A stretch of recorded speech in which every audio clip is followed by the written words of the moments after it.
Hello my fellow chatterers and stat lovers, and anyone else who's popped in because you're curious about how I can make a whole video about stats. Let me show you.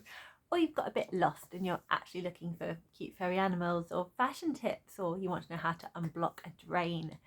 You're in the wrong place, but why not stick around because we have fun here. So I did have a teacup. Where's it gone? Oh, well I've got, oh there it is, found it.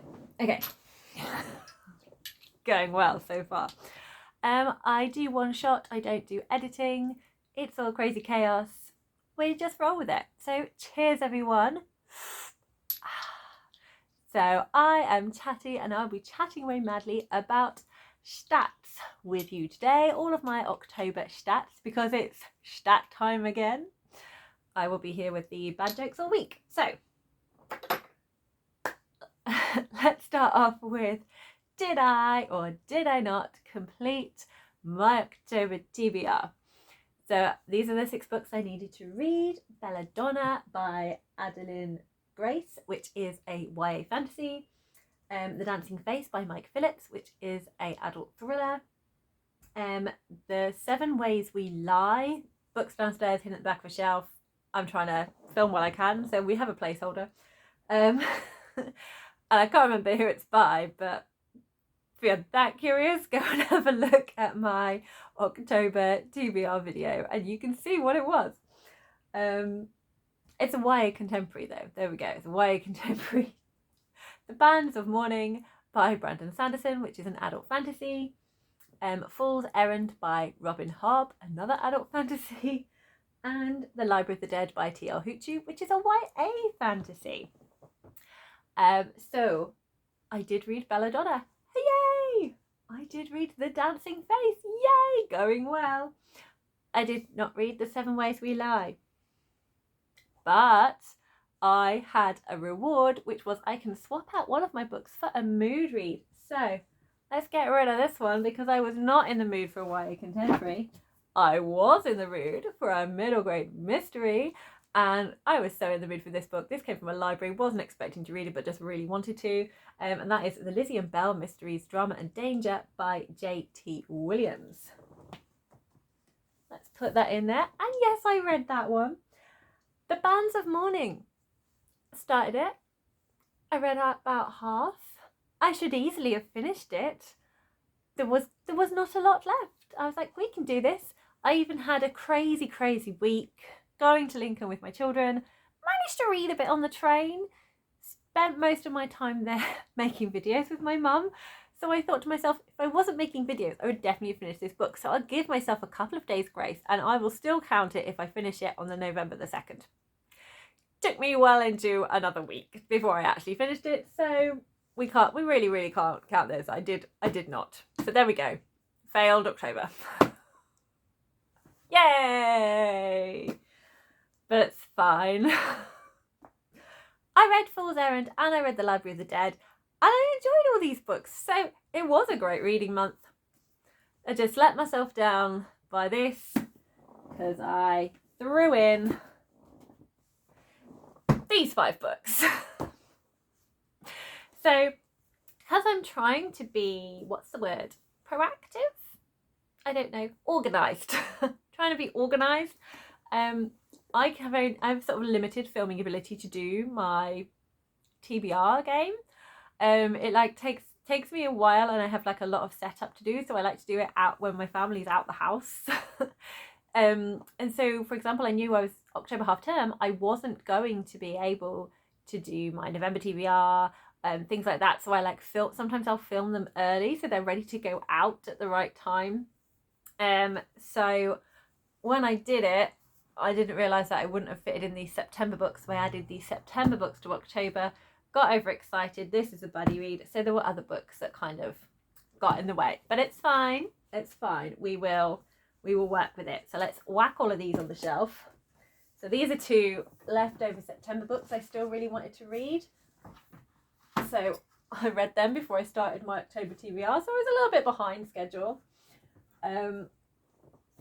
And then I had my buddy read Moonlocket, which I definitely wanted to read. And these were very small books. So that was absolutely fine to read them. Again, I went to the library, quite excited, picked these up. I'm very pleased I did because I had a great time with these. Right, there we go. We'll come on to that later. Let's pull this punishment. Let's pull this punishment. Now, as I am, the last few months I've kind of been failing my TBR because I do crazy things like throwing in other books that aren't on it. So, December is crazy. There's a lot going on. I am not going to do my TBR game for its punishment and reward like I usually do in December. As a Christmas gift to myself, I'm going to take away that pressure. And instead, I'm going to do like a bit of a tea and taste, get some ideas for my seasonal winter shelf and kind of throw those books there. Similar to what I did in, no, not just similar, basically what I did in July. So I'm going to do that instead. So I'll still play the game, but it's not going to be like as dramatic for one, low stakes. There's going to be no stakes. So we're going to have a no stakes December. So this is going to be for January. I've got one. What is this? Okay, so this punishment is from Abby Salter on the Shelf Space Discord. And the punishment is, if you did not finish, you cannot pick up another book next month until it is all finished. So that is like all the books I plan to read in January. I can't start my new books until I've read them. So I suppose this is like my December. So my January punishment, so January's going to be intense, is I've got all the books that I say I'm going to read in December, even though I'm not giving myself a set TBR, I have to finish all the ones I set for myself in December before starting my January reads. So it sounds like January's going to be great with this punishment. Gonna be careful what I pick for December now. So there we go. So there's the punishment. That's that one. Thanks, Abby, for that punishment. I've still got a lot of punishments left, funnily enough. Not so many rewards, not because I've been winning, but because people find it easier to think of punishments than rewards. So I think I might do another video to kind of like suggest to me your punishments and rewards that I can do for this game, because I do find it fun. I have fun. It's called punishments, but it's still fun. Right, let's crack on to the stats, which are in this little book here. So I'm so prepared. Okay, where did I get to?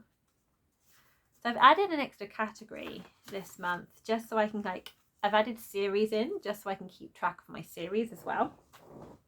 We're going to start off with sizes first though. So I read 2 ant-size books because my brain likes picture references, and as you can see, all these books I've read in October, there are 1, 2, 3, 4, 5, 6, 7, 8, 9, 10 books in October. I'm averaging 10, which is cool. Like I say, like I tend to read like 10 to 6 is kind of what my range is. But these books are very, very different sizes. So while 10 books can sound impressive, it's not all 10 books of the same length. So for example, ant-size books are ones that are 150 pages or less. And these 2 books are ant-size. I don't know the exact page count, but the reason it's going so well. I automatically put graphic novels down as at least mouse size. And this graphic novel, I think I read it in an hour or like less, because it's got literally like a line on each page. It's very few words to read, but you kind of read it slowly and just take in the impact of the story. So it's definitely ant size. And this is a book of poetry by Sophia Thurker, and it is 100 and yeah, it's about 100 pages. So 2 ant-size books. I then read 5 goat-size books, which is 301 to 400 pages. And these are, let's organise the shelf. Okay, so there's more organisation here. So yes, the 2 ants were Oxygen Mask by Jason Reynolds and Jason Griffin, and Sophia Thurker's collection of poetry, Somebody Give This Heart a Pen. My goats are Shadows of Self by Brandon Sanderson, The Dancing Face by Mike Phillips, the Lizzie and Belle Mysteries, Drama and Danger by J.T. Williams, The Library of the Dead by T.L. Huchu, and Moonlocket by Peter Bunzai. My two cow books, which is 401 to 500 pages, are Ember in the Ashes by Saba Tahir and Belladonna by Adeline Grace. And finally, my elephant, if you hadn't guessed, is Fool's Errand by Robin Hobb. Elephant is 501 to 700 pages. So a nice range of sizes there, kind of the majority more on the smaller end. I have had months where I've read more elephant books. So it's been a mix, nice mix. Okay, next we're going to look at the age ranges. So the books I've read are, let me reorganise. Okay, so I read 2 middle grade books this month, which was Moonlocket and the Lizzie and Belle Mysteries, Drama and Danger. I read 5 YA. I don't usually read that much YA, so that was exciting. And that is Belladonna, Ember in the Ashes, The Library of the Dead, Somebody Give This Heart a Pen, and Oxygen Mask. I wasn't actually sure about the last 2, the poetry collection and the graphic novel. I wasn't sure where they fitted, but because I got them both from the library and I got them both the YA out of the YA section, that kind of helped. And my 3 adult books are Shadows of Self, Dancing Face, and Fool's Errand. So genre is nice and confusing this month. I've got a whole range, but I've got a lot of crossover books, which is fun. So I'm going to just explore genre a little bit. Genre can be really subjective. I think you can kind of put books in different categories and decide where you want them for your personal reasons. So I am not a genre expert. I'm not trying to be a genre expert. This is just fun for me, okay? I enjoy categorizing things because I just do. So these are the straightforward ones. I have 1 contemporary, which is Oxygen Mask. I have 1 set of poetry, which is Somebody Give This Heart a Pen. And I have 1 thriller, which is The Dancing Face. I then have 2, funnily enough, both the middle grades, books that would fit into historical fiction. So with this book, Drama and Danger, is set in the Georgian period in the UK, as is Moonlocket, also set in the UK, but it's set in the Victorian period, sort of more towards the end of the Victorian period. But they also fit into other categories as well, and I would probably class them more in the other categories than in the historical one. I think Drama and Danger could definitely fit into all. There was a lot more kind of historical reference in this book, and it kind of laid more into kind of the details of the period, and there's some specific historical black figures in here that were real life ones at that time. But I think the heart of this book is the mystery. Like, the mystery is definitely like where this book really pushes it. So I'm pushing, if I have to pick a category, then I would pick mystery for this one. And for Moonlocket, although it's set in the Victorian period, it doesn't kind of go into a lot of all like the nuts and bolts, because it's a Cogheart mystery and it's all about like mechanical robots. It's more, I think the mechanicals are kind of a big part of this story and kind of this world. So it's kind of like a slightly alternative history in this book. So it's more magical realism, I would say, because of that point, because you've got these like living, walking technology with the mechanical robots, and you've got all these other kind of more slightly kind of magical feelings in it. It feels more magical realism rather than kind of history and kind of really entrenching itself in that period. Like, history kind of like it adds itself kind of more to the magical realism as a setting rather than feeling like it's really trying to entrench itself in the historical period. And then we have, what a surprise, 5 fantasy books, which are Belladonna, Ember in the Ashes, The Library of the Dead, Fool's Errand, and Shadow of Self. And again, you could further categorize these. So both Belladonna and The Library of the Dead have other aspects in them. Belladonna, books are flying everywhere.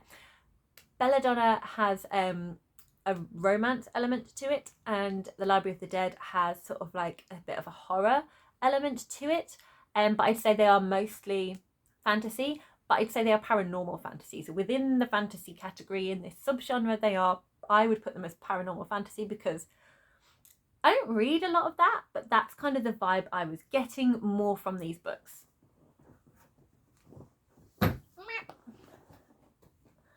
And then Fool's Errand is definitely out and out epic fantasy. Shadows of Self. Now, a lot of people say the Mistborn Era 2 books have a sci-fi element to them, but I think it's mainly the third one. I mean, we don't know about the Lost Metal yet because it's not out. But mainly the Bands of Mourning, it has more of a sci-fi element to it because there is more technology in this one.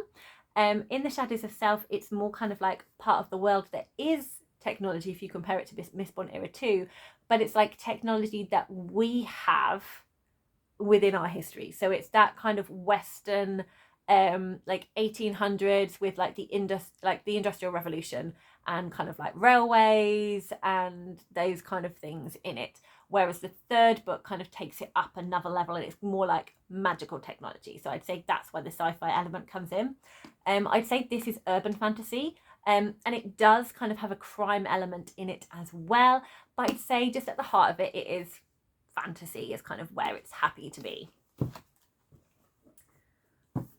And I'd say Ember and the Ashes feels, you could call it desert fantasy. You don't spend a huge amount of time in the desert, you just kind of know it's out there. You're in a military training school, but there isn't a huge amount of warfare going on, so I wouldn't class it as military fantasy. I'd say it has that feeling of kind of an urban fantasy because of the setting. You know, we're not in the outdoors a lot. There is a lot more kind of buildings, secret tunnels. But it's very much just like in the fantasy zone. You could also argue it having it sort of like an epic fantasy feel because there does seem to be like a bigger overarching story to it all, and it's very dramatic. But yeah, I would class Fool's Errand, Shadows of Self, and Ember and the Ashes as fantasy. And I would say Library of the Dead and Belladonna, I'm going to separate out and put them in a paranormal fantasy. So just to recap, now I've finished blathering on about all the possible genres that they could or could not fit into. 1 contemporary, 1 poetry, 1 thriller, 1 mystery, 1 magical realism, 2 paranormal fantasies, and 3 fantasies. Ta-da! Format is nice and simple. I have 8 novels, 1 graphic novel, Oxygen Mask, and 1 collection of poetry, which is Somebody Give This Heart a Pen. So next I'm looking at where do the books come from. So these 6 are all mine. Dancing Space, Moonlocket, Library of the Dead, Belladonna, Fool's Errand, and Ember in the Ashes. And this one, Shadows of Self, I have borrowed from my brother Matty. Thank you very much, Matty. At one point I do want my own copy, but I'm hoping they release the 10th anniversary editions like they did with Mistborn Era 1, so fingers crossed, and then I'll get those. And then I have 3 library books, which is Somebody Give This Heart a Pen, Oxygen Mask, and Drama and Danger. I also like to be reflective as to whether I'm reading a mixture of authors of different genders, and also a mixture of global majority stories, just to show the publishing industry that I like all and everyone should be given the same chance to produce the work they do. So in terms of gender, sadly no non-binary authors were read this month or any under the trans umbrella, and I have read 5 books by female authors. Thank you. That's my little dormouse. He just wanted to tell me he's excited about dinner. So I read 5 books by female authors. That's Belladonna, Fool's Errand, Ember in the Ashes, Somebody Give This Heart a Pen, and Drama and Danger.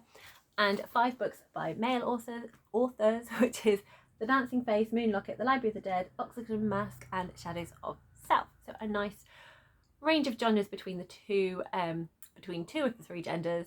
But yes, sadly not any trans authors this month. Again, it is a smaller part of, I'm going to shut the door.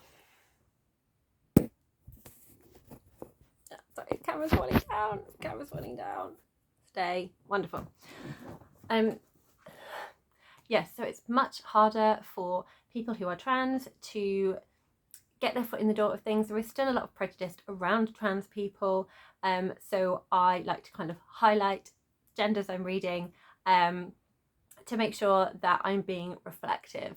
And although I know there's not as many books by trans authors, I think it's also again looking at, are they given that same amount of opportunity? And now we're going to move on to global majority, which is a phrase I have coined from the wonderful Loud Black Girls book, stating that the majority of the world is not white. So hence the phrase global majority, which most people call BIPOC, which is Black, Indigenous and people of colour. Basically anyone not white, Western. And I have 4 other authors, so that is Moonlocket, Shadows of Self, Belladonna and Fool's Errand. And I have 6 global majority: Ember in the Ashes, Somebody Give This Heart a Pen, Drama and Danger, The Dancing Face, The Library of the Dead and Oxygen Mask, which is really good. That is what I wanted. But as it was Black-a-Weenathon, it flipping should be, as one of the criteria is reading books by Black authors. And in the UK, October is also Black History Month, which I really enjoyed my library kind of highlighting things. So when I was in there, things like Oxygen Mask and Somebody Give This Heart a Pen were like on a display facing out. So obviously they caught my eye a lot more. Yes, my darling. So now moving on to series. And out of these 10 books, 3 books have no series attachment to them. I have progressed with 3 series. So Moonlocket is the 2nd book in the Cogheart series. Shadows of Self is the 2nd book in the Mistborn Era 2 series. And Fool's Errand is the 1st book in the Tawney Man series within the realm of the Elderlings. But I did read The Willful Princess and the Piebald Prince, which is a novella, first. So that's like 0.5, so then 1 would follow it. So I'm counting it as progressing with because of that. And I have then started 4 series and finished none. Okay, there were no series finished this month. But I started 4. Ember in the Ashes, the Lizzie and Belle mysteries, the Library of the Dead is the first of the Edinburgh Night series, and Belladonna. I don't know what the series is. I don't know if it's going to be a series or a duology, but I know there's a 2nd book coming. But out of these 4, 2 of these are books where there is another book. There is another book out. There is all of the Ember in the Ashes series out, and I do intend to be reading a book a month and continuing with that series. But Belladonna and Lizzie and Belle mysteries, the next book isn't out yet. So these are currently up to date. So only really started 2. That's fine. So I enjoyed everything I read this month, which makes the next part always a tricky part for me, where I try and pick out my least favourite and my favourite. Some people are so good at this and they can just like order their whole what I enjoyed the most to the least. I can't do that. I find it really tough because I find it really hard, like comparing. The stories are so different, so I find it really hard to kind of like compare, because there's some bits I enjoyed from one that I didn't necessarily from another. But out of all these series, I think my least favourite is going to have to be The Dancing Face. And that is just because I'm someone, one of the things I really love from reading my books is I really love the emotional connection that I get to characters. That is something that that gives me the most joy when I'm reading. And I didn't have an emotional connection to these characters. I enjoyed the story a lot. There were lots of different things. It's kind of outside of my normal genre, so I did enjoy that for myself as well. But it's my least favourite just because of that, not having that emotional connection. So then my favourite, they're also good. I don't count rereads in this, that I'm just focusing on the new books that I have, because it gives rereads an unfair advantage, because I always tend to it kind of consolidates my love for them when I read it again.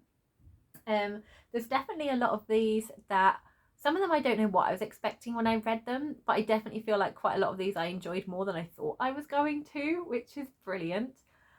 And I started trying to do just one book as a favourite. But I think because I know myself, I know my reading taste, sometimes the answer is just going to be really obvious about what's going to be my favourite. So I do allow myself to have more than one. I try not to have 3 because that's just crazy. So let's go with the obvious. Do I love adult epic fantasy? Yes. Do I love Robin Hobb? Yes. Do I love Fool's Errand? Yes. I do. It was always going to be up here as a favourite of mine. Robin Hobb's writing is just incredible. Her storytelling, her detailed, it just really works so well for me. I just love it. And these characters and the emotional depth behind them and the character relations and the journey you go on them, it's just such a joy. I just have the best time in this book, despite the pain. I have the best time in Robin Hobb books. So that was kind of a given. And we have some really good contenders in here. Like, I loved the Lizzie and Belle mysteries. It's not often that I read mystery books, but it was just so good. I enjoyed that so much. Belladonna really surprised me about how much I enjoyed that book. It was so funny. It was just such an enjoyable time. And The Library of the Dead really has like a special place in my heart as well because of just Roper and her story throughout it. And again, it's got a library in it that's magical. Doesn't feature a lot, but the parts of it that were in there were great fun. And I just really enjoyed the kind of the relationships and the character dynamics in there. And it gave me all the creepy, spooky vibes, definitely. But my other favourite absolutely has to go to a book that absolutely blew my socks off. Isn't a phrase I usually say, but there we go. That's what came out my mouth. And that is the poetry collection of Somebody Give This Heart a Pen by Sophia Thurker. I just love this. It just speaks to you, and I just find her incredible. I find her voice and her passion and the way she uses words just phenomenal. I'm not someone who typically reads poetry. I enjoy dipping in and out of it now and then, but I'm not like a poetry connoisseur. She's a performance poet, and I loved reading these aloud. It just felt so good saying these, and that's how I like to read it. I read them to myself, and then there were moments where I'm like, I need to say this, and so I just read it aloud to myself to the empty room. And she's just phenomenal. And she has another book coming up soon, and I'm so excited. Sorry, you didn't hear any of that. She has another book coming out soon, and I'm really excited. So yeah, my favourites this month was Fool's Errand by Robin Hobb, an adult epic fantasy, and a collection of poetry by Sophia Thurker. Somebody Give This Heart a Pen. Sophia Thurker. So these are my faves. But yeah, it was a great reading month. How has your reading month been? Did you enjoy going with the spooky vibes this month? Did you just read things that are totally different? Did you get a new favourite? Did you have a meh reading month? Did you not read anything this month because of chaos? Let me know. You know I do love a good old chat. So please talk to me down in the comments. If you enjoyed this video, give it a little like. If you want to know more about my thoughts on these books, I do have wrap-up videos, which I will link. So yes, please let me know your reading experience too. And I hope you're all having a fabulous November, and happy reading, everyone.